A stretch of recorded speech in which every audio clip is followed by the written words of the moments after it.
నమస్కారం, మీరు చూస్తున్న ఐ డ్రీమ్. నేను మీ కీర్తి. మార్చి 3న కేతుగస్ర సంపూర్ణ చంద్రగ్రహణం భారతదేశంలో ఏర్పడబోతుంది. మరి ఏ సమయం నుంచి ఏ సమయంలో ఈ గ్రహణం ఏర్పడుతుంది? కొంతమంది ఏమో 3 గంటల నుంచి స్టార్ట్ అవుతుంది అంటున్నారు. లేదు అప్పటికి చంద్రుడు రారు కదా, 6 గంటల నుంచి మనం నియమాలు పాటించాల్సి వస్తుందని కొంతమంది అంటున్నారు. అసలు ఎప్పుడు పండుగ జరుపుకోవాలి? ముఖ్యంగా హోలీ పండుగ కూడా వస్తుంది ఇదే పౌర్ణమికి. కాబట్టి ఈ కన్ఫ్యూజన్స్ అన్నీ, గ్రహణం ఎప్పుడు వస్తుంది, ఎప్పుడు విడుస్తుంది, ఏ రాసుల వారికి కలిసి వస్తుంది, ఏ రాసుల వారికి కలిసి రావట్లేదు, ఎలాంటి రెమెడీస్ పాటించాలి, ముఖ్యంగా గర్భవస్తులు, మళ్ళీ అశోచనతో ఉన్న స్త్రీలు ఎలాంటి నియమాలు పాటించాలి, ఇలాంటి వివరాలని మనకు తెలియజేయడానికి మనతో పాటు ప్రముఖ ఆస్ట్రాలజర్ బ్రహ్మశ్రీ నందిబట్ల శ్రీహరి శర్మ గురుగారు ఉన్నారు. నమస్తే గురుగారు. వాగర్థ వివ సంపృక్తౌ వాగర్థ ప్రతిపత్తయే జగతః పితరౌ వందే పార్వతీ పరమేశ్వరౌ. ఆదిత్యాయ చ సోమాయ మంగళాయ బుధాయ చ గురు శుక్ర శనిభ్యశ్చ రాహవే కేతవే నమః. శృంగేరి జగద్గురు పీఠాధిపతులకి, కంచి పీఠాధిపతులకి నమస్కారములు తెలియజేసుకుంటూ కార్యక్రమాన్ని ప్రారంభిద్దాం. గురుగారు, మొన్న ఒక గ్రహణం వెళ్ళిపోయింది. అది మాత్రం ఇండియాలో లేదు కాబట్టి మినిమంగా మనం అందరం నియమాలు పాటించాము, ఊరుకున్నాం. ఇప్పుడు మార్చి 3న వచ్చేది హోలీ పండుగ రోజు వస్తోంది, భారతదేశం అంతటా కనిపిస్తోంది అని అంటున్నారు.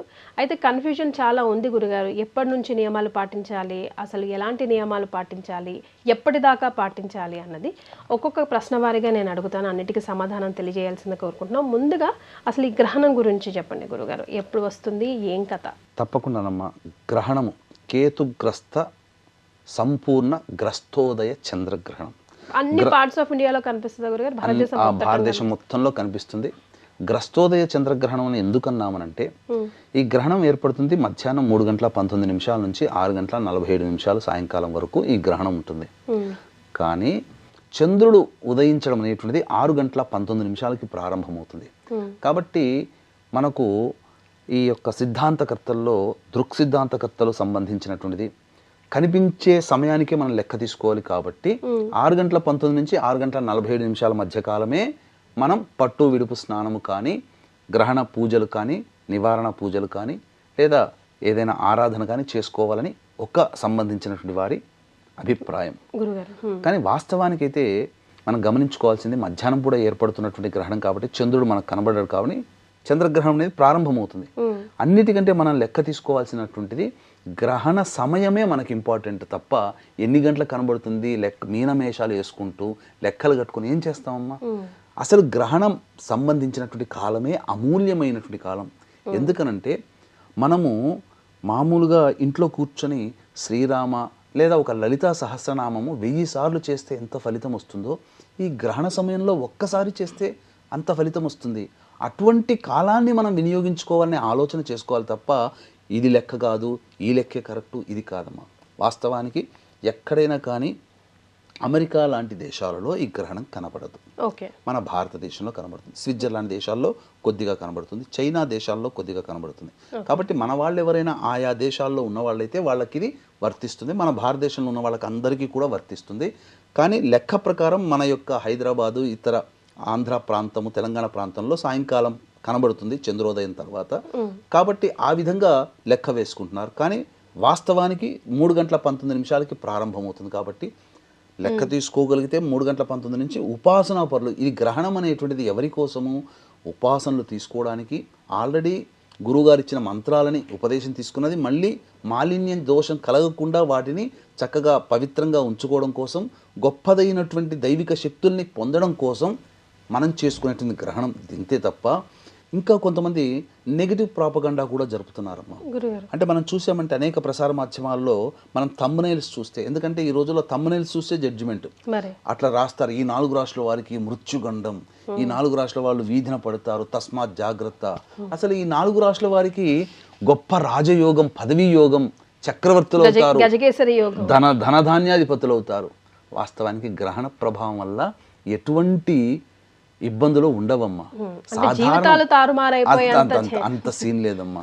జీవితాలు తారుమారయ్యేది గ్రహణాల వల్ల కాదమ్మా, వ్యక్తిగత జాతకాల వల్ల.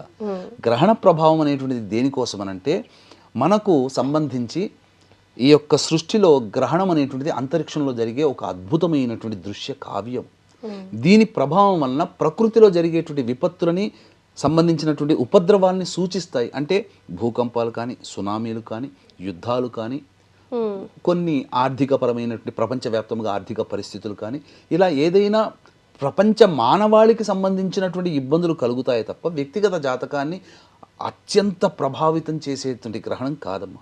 ఇప్పుడు మీరు గమనించుకుంటే మహాభారత యుద్ధం జరిగినప్పుడు ఒకే నెలలో 2 గ్రహణాలు వచ్చాయి. అంటే దీని ప్రభావం ఏంటి? భవిష్యత్తులో ఏదో వినాశనం జరగబోతుంది తగ్గట్టుగానే మహాభారత యుద్ధం జరిగింది. కాబట్టి ప్రతి మనకు గ్రహణాలు ఒకే నెలలో 2 నెలలు వచ్చి ఒకే నెలలో 2 గ్రహణాలు వచ్చాయి. పోయిన సంవత్సరం వచ్చింది. మన భారతదేశం విక్టిమ్ కాదు, మన భారతదేశంలో కనిపించలేదు.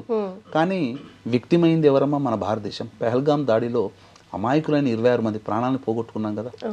కాబట్టి ఈ గ్రహణం అనేటువంటిది ప్రపంచవ్యాప్తంగా కలిగేటువంటి దుస్సంఘటనని సూచిస్తుంది. ఆ విధంగా చూడాలి తప్ప వ్యక్తిగత జాతకానికి ప్రభావితం చేయదు. కాకపోతే ఆ యొక్క ప్రపంచంలో మనం జీవిస్తున్నాం మానవుడిగా, కాబట్టి జరిగేటువంటి నష్టము అంటే ఈ గ్రహణ ప్రభావం వల్ల నష్టాలు కలిగే, ఇబ్బందులు కలిగి, దోషాలు కలిగే రాశుల్లో పుట్టిన వాళ్ళు పేర్లు ఉంటాయి కదా కొన్ని రాశులు. ఆ రాశిలో వాళ్ళకి సాధారణంగా దైనందిన జీవితంలో ఒక 100 రూపాయలు నష్టం అనుకోండి, ఒక 50 రూపాయలు పెచ్చు పెరిగి 150 రూపాయల నష్టం కలుగుతుంది. లేదు గొప్పగా చక్రవర్తులు అవుతారు, ఆ ధనవంతులు అవుతారు అని అంటారు కదా, 100 రూపాయల లాభం వస్తుంది. ఈ గ్రహణ ప్రభావంలో ఆయా రాశుల వాళ్ళకి కొన్ని పనుల వల్ల 100కి ప్లస్ 50 తోడే 150 రూపాయల లాభం. అంతే తప్ప జీవితాలు తారుమారై తలకిందులై పెనమించి పొయ్యిలో కానీ బూరెల బుట్టలో పడేటువంటి ఇవన్నీ జరగవు. కాబట్టి వీక్షించేటువంటి మన ఐ డ్రీమ్ ప్రేక్షకులు కూడా ఇటువంటివి ఇబ్బందులు పెట్టేటివి ఆశల పల్లకిలో ఊరేగింపచేసే గారడి మాటల మాయజాలాన్ని నమ్మకండి.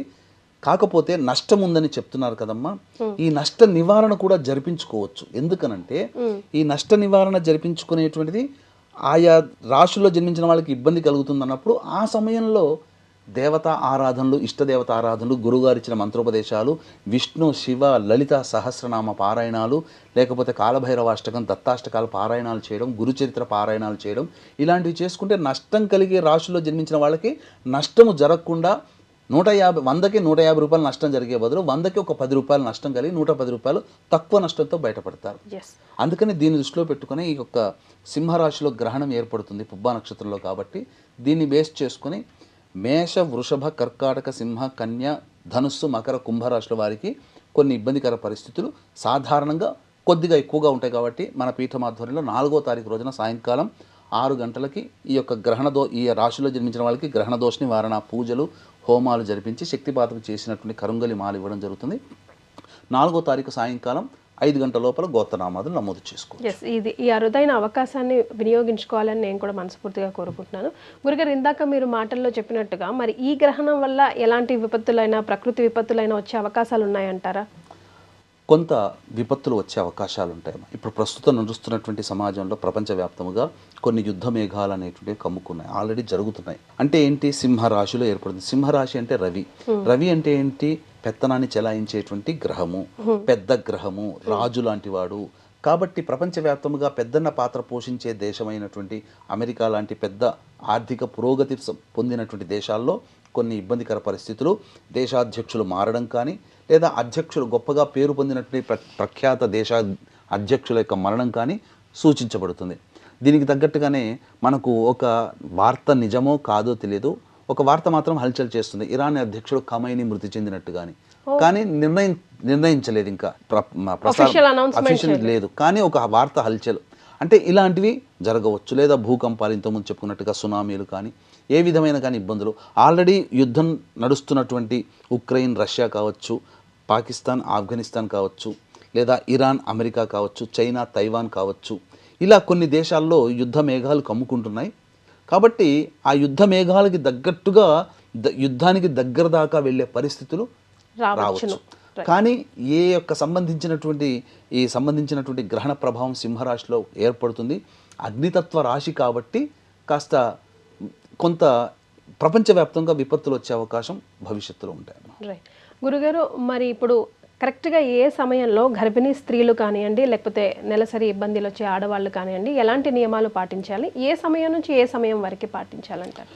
ఇప్పుడు ఆశౌచము అని అంటారు. ఆశౌచము అని అంటే మృతాశౌచము, జాతాశౌచము స్త్రీలకి వచ్చేటువంటి ఇబ్బందికర పరిస్థితులు, అంటే ఋతుక్రమం వల్ల వచ్చేటువంటిది.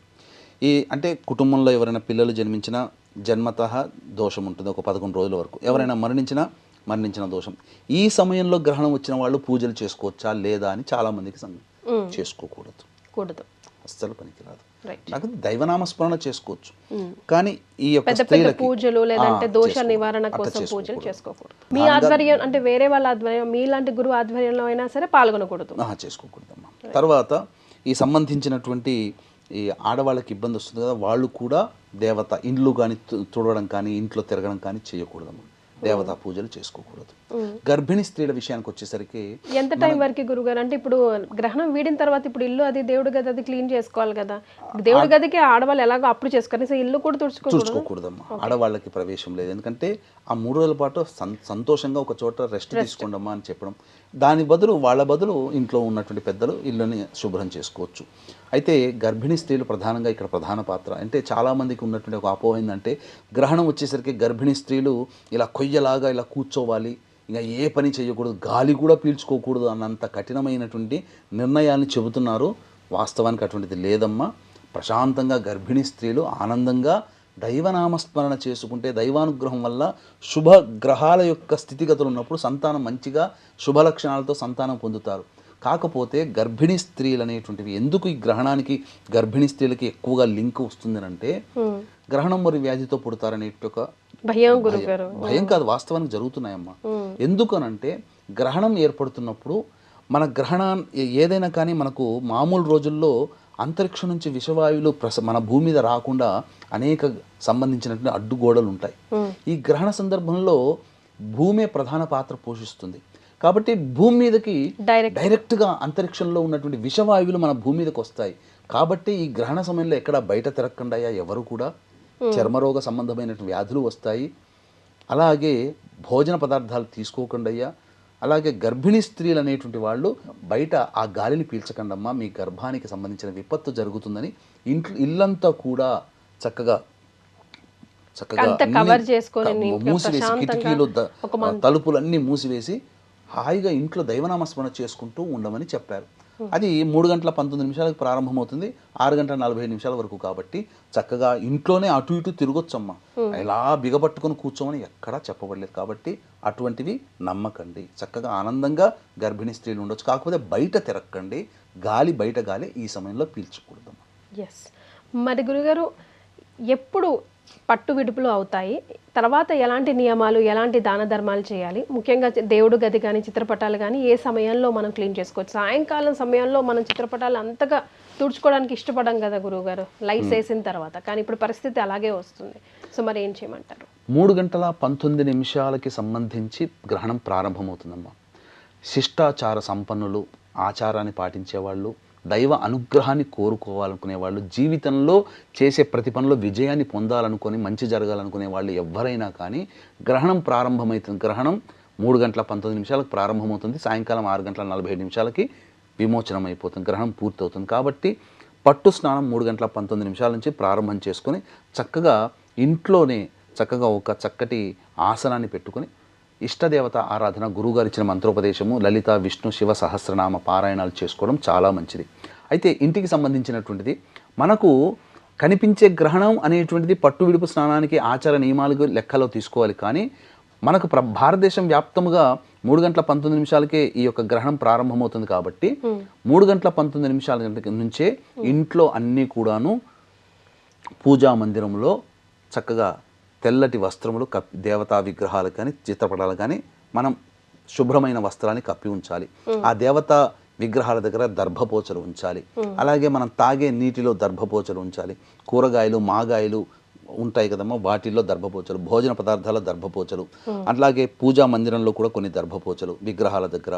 అన్నిటికంటే మించి ప్రధానంగా మన నట్టింటిలో చతురస్రాకారంగా కానీ షట్కోణం కానీ ముగ్గు వేసి ఆ యొక్క మధ్యలో కొన్ని దర్భ కుచ్చలు గనక పెట్టి ఉన్నట్లయితే ఎక్కడి నుంచి విషవాయువులు వచ్చినా కానీ ఆ యొక్క దర్భలు గ్రహించి ఆ విషవాయువుని విరగుడుగా పనిచేస్తాయి.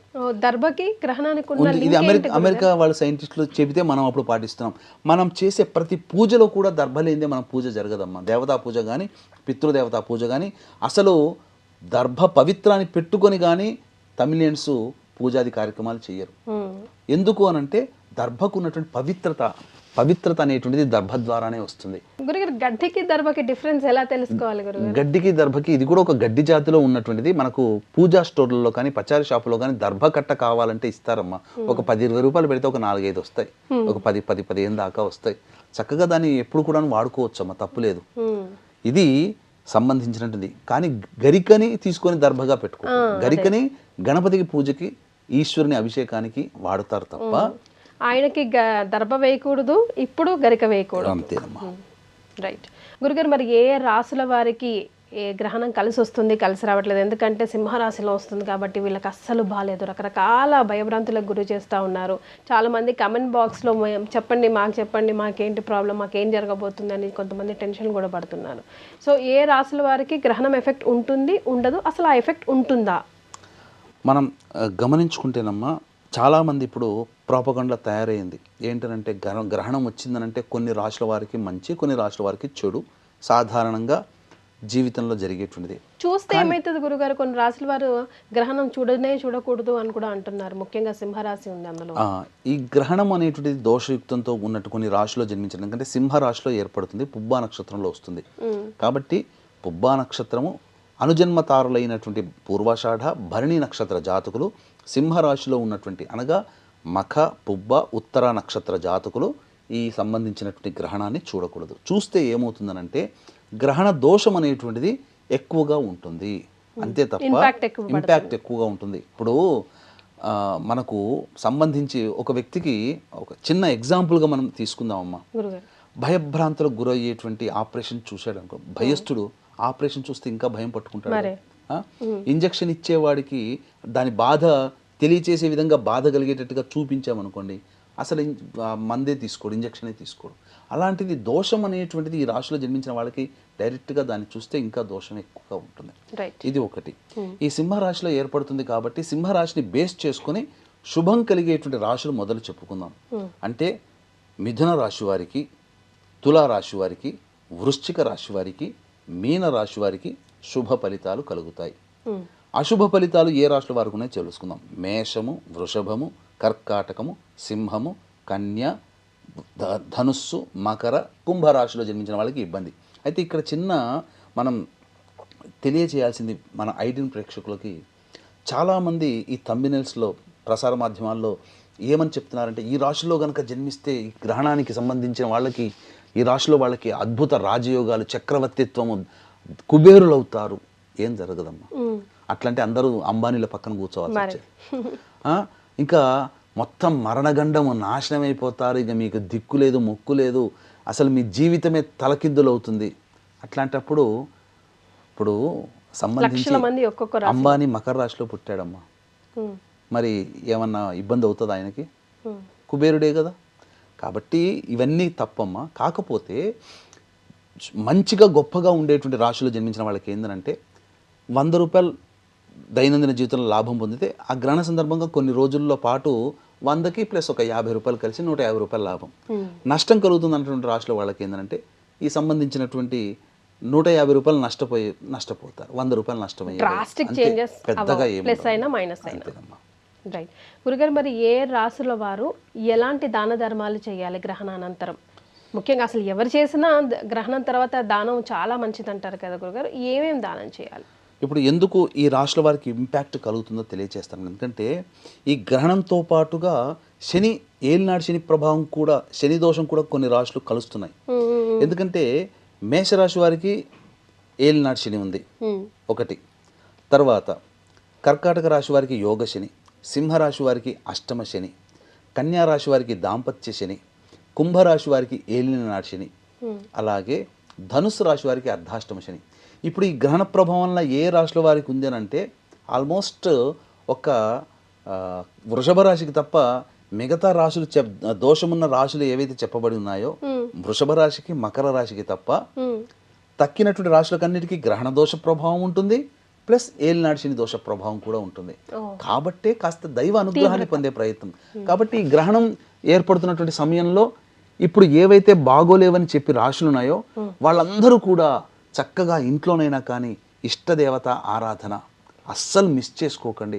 చక్కగా ఇంట్లో కూర్చొని జపము, అలాగే పారాయణాలు ఎంత వీలైతే అంత ఆ 3 గంటల 20 నిమిషాల చిల్లర కాలంలో ఎంత వీలైతే అంత చేసుకుంటే ఏదైతే నష్టం ఉందని చెప్పామో ఈ నష్టంతో పాటుగా బోనస్గా శని దోషం కూడా తొలగిపోతుంది.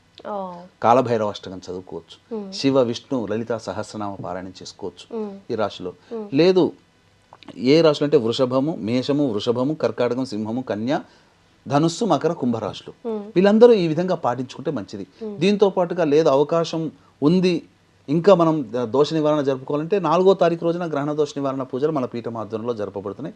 సాయంకాలం 6 గంటల లోపల జరుగుతుంది కాబట్టి 4వ తారీఖు సాయంత్రం 5 గంటల లోపల నమోదు చేసుకోవచ్చు. ఇక ఈ ఏ రాశులకైతే బాగోలేదు అని చెప్పి ఉన్నామో ఆయా రాశుల వాళ్ళు సాయంకాలం వెళ్ళారనుకోండి, ఎందుకంటే మొత్తం దేవాలయాలన్నీ మూసివేస్తారు, వాళ్ళందరూ దేవాలయాన్ని శుభ్రం చేసుకుంటుంటారు బ్రాహ్మణులు. ఆ సమయంలో దానం తీసుకుంటామంటే సాయంత్రం కూడా దానం పనికిరాదు. కాబట్టి తెల్లవారి 4వ తారీఖు రోజున వెండి చంద్రబింబము, వెండి సర్పబింబము, ఒక కంచు పాత్ర కానీ లేదా మట్టి పాత్రనైనా కానీ పెద్దది తీసుకుని దాంట్లో వేసి ఆ 2 ప్రమిదలు వెండి చంద్రబింబము నాగబింబము వేసి నిండా శుద్ధమైన ఆవునేతి వేసి మీ యొక్క ముఖాన్ని ఏ దోషమైతే ఉన్నదని రాశులు చెప్పాలో ఆ రాశుల వాళ్ళ ముఖాన్ని ఆ నేతి పాత్రలో చూసి బ్రాహ్మణికి దానం చేయవచ్చు. ఈ రోజులో కొంతమంది తీసుకోకపోవచ్చు. ఆ సందర్భంగా దేవాలయంలో దీపారాధన చేసే చోట కానీ లేదా దేవాలయంలో మారేడు చెట్టు, రావి చెట్టు ఏదో ఒక వృక్షం, దేవతా వృక్షం ఉంటుంది కదా, ఆ దేవతా వృక్షం మొదట్లో చక్కగా ముఖంలో చూసుకొని దీపారాధన చేసి తర్వాత దానాది కార్యక్రమాలు చేయాలి.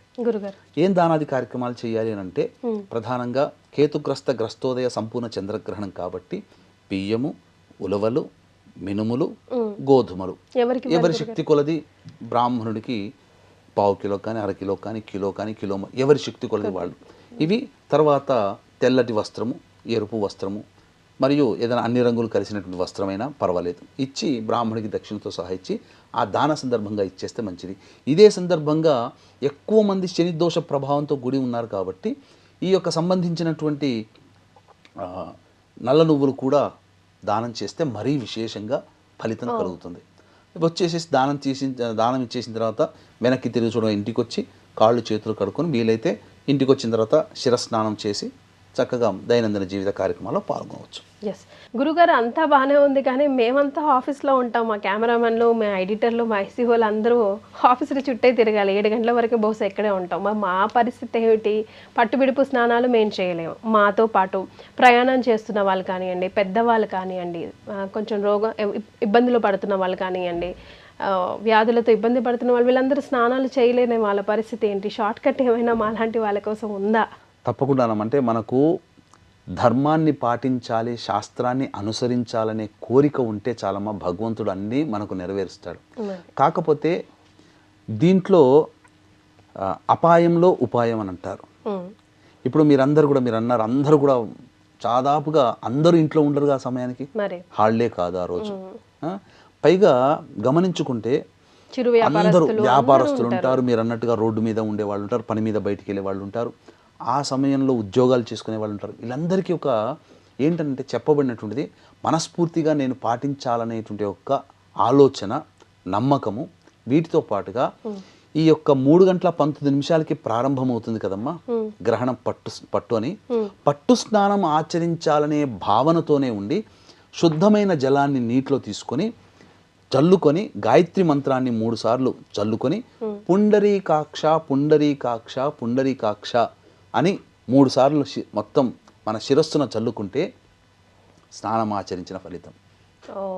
మళ్ళీ విడుపు సమయంలో కూడా మళ్ళీ నీళ్లు తీసుకొని శుద్ధమైన జలాన్ని తీసుకొని ఎక్కడ ఉన్న హాస్పిటల్లో ఉన్న, బస్ స్టాండ్లో ఉన్న, రైల్వే స్టేషన్లో ఉన్న, ఎయిర్పోర్ట్లో ఉన్న, బిజినెస్ సెంటర్ దగ్గర ఉన్న, రోడ్డు మీద ఉన్న, ఆఫీస్లో ఉన్న నీరైతే దొరుకుతుంది కదా, మంచి ఒక చిన్న 2 వాటర్ బాటిల్, ఒక వాటర్ బాటిల్ 5 రూపాయలు పెడితే ఒక వాటర్ బాటిల్ వస్తుంది చిన్నది, చాలు.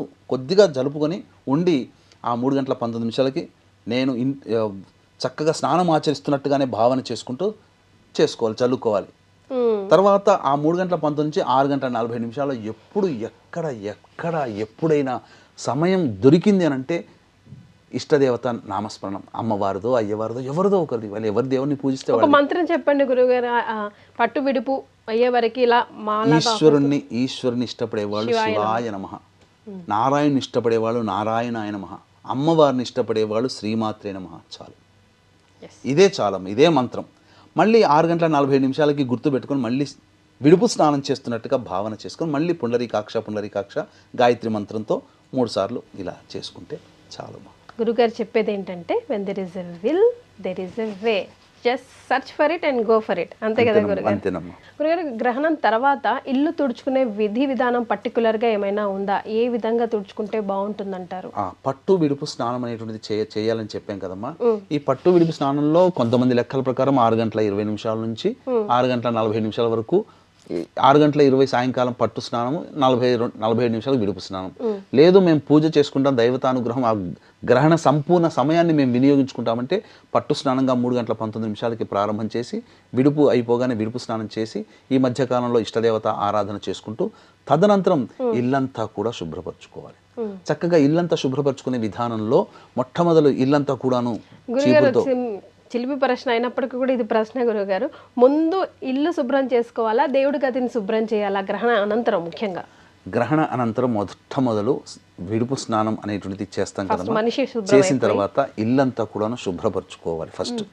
తదనంతరం దేవతా చిత్రపటాలు ఇవన్నీ శుభ్రపరచుకోవాలి. ఈ శుభ్రపరచుకునే భాగంగా ఇల్లు శుభ్రపరచుకునేటప్పుడు చక్కగా ఒక బకెట్ నీళ్ళల్లో గళ్ళ ఉప్పు, పసుపు, గంగాజలం ఒక 4-5 చుక్కలు, అలాగే జాజికాయ, జాపత్రి, లవంగము, ఇలాచి పొడి, సుగంధ ద్రవ్యాలు, వట్టివేళ్ళు ఇవన్నీ వేసిన తర్వాత ఒక సుగంధ భరితం కుంకుమ పువ్వు ఇవన్నీ వేసిన తర్వాత చక్కగా ఇల్లంతా తుడిచిన తర్వాత మళ్ళీ ఒక బట్టతో ఇల్లంతా పెట్టుకొని ఉంటే ఆ నెగిటివ్ దోషమంతా పోతుంది.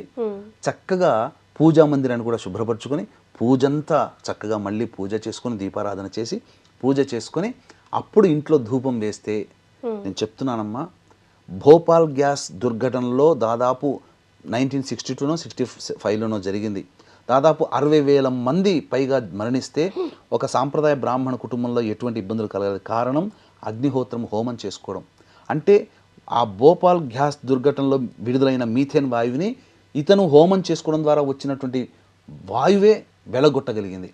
కాబట్టి గ్రహణ సందర్భంగా ఇంట్లోకి మనం ఎంత ప్రయత్నం చేసినా ఏదో ఒక రకంగా విషవాయువులు ప్రవేశిస్తాయి. కాబట్టి ధూపం గనక మైషాచి, గుగ్గిలం, సాంబ్రాణి ఈ మూడిటితో గనక ధూపం వేస్తే ఇంట్లో ఉన్నటువంటి నకారాత్మక శక్తి, నెగిటివ్ ఎనర్జీ, అదే విషవాయువులు ఇవన్నీ కూడాను తొలగిపోతాయమ్మా.